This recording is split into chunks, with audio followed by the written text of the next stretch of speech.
Hey everyone, today we are going to be learning about the topic of focus and how to accomplish that through having arguable topic sentences and strong concluding sentences.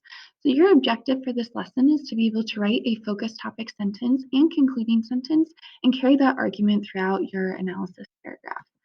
So, I want to show you about topic sentences. We want to make sure that topic sentences are argument and not summary. Here's an example from one of your analysis paragraphs that said, as Norman Bowker comes home from the war, he is labeled as a hero with the medals to prove it. When I read this, I think, what is the author going to be proving? What is this author's opinion about Norman Bowker and specifically identity? Because that is the topic that she chose. So all I hear is he came home from the war and he has medals. But what does that reveal about what O'Brien is trying to help us understand through this vignette? So, in order to change the argument, we might say something like, in speaking of courage, because that specifies which vignette we're looking at, O'Brien, and having the author, anytime we are suggesting what the author is doing, we know we might be accessing more of an argument because we don't know for sure what the author is doing, and we're making a claim if we say O'Brien, perhaps. Then, speaking of courage, O'Brien suggests now we know that there's going to be an argument because it says O'Brien suggests the meaninglessness of external medals and adulation for common valor if one is faced with an opportunity to act with uncommon valor, but allows something small and stupid to keep a man from courage. So, this is going to be more arguable because this person is going to have to go through and explain how Norman Bowker really gets these medals and is awarded for having, quote, common valor, just humping and doing his job. But in that moment where he's in the field and he has a moment to be brave, he chooses not to because he's overwhelmed and he's scared. So, continuing on, here, I'm going to talk to you about how can you stay focused in your actual paragraph.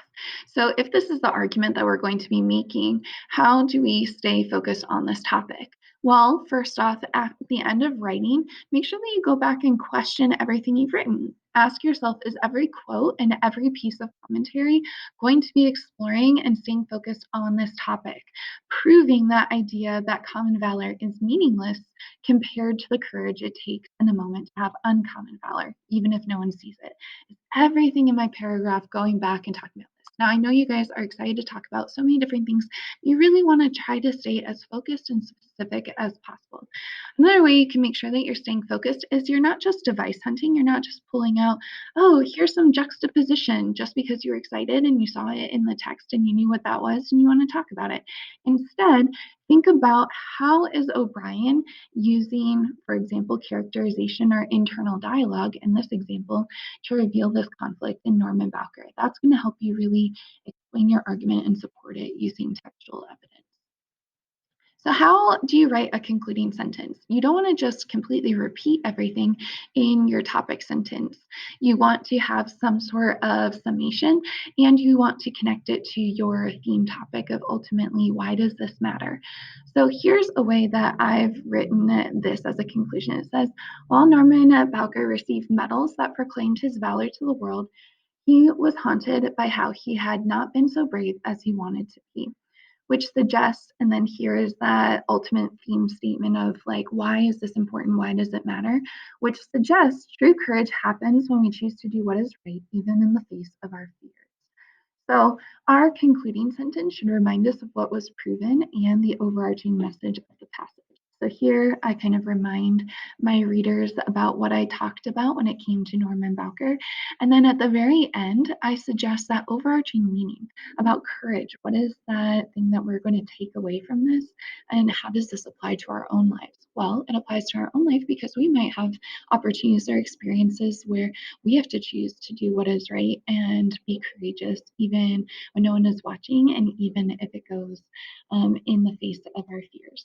You guys are going to take this time, go through, revise your topic sentences, make some strong, focused arguments and explanations in your paragraph, and then wrap up with a great concluding sentence.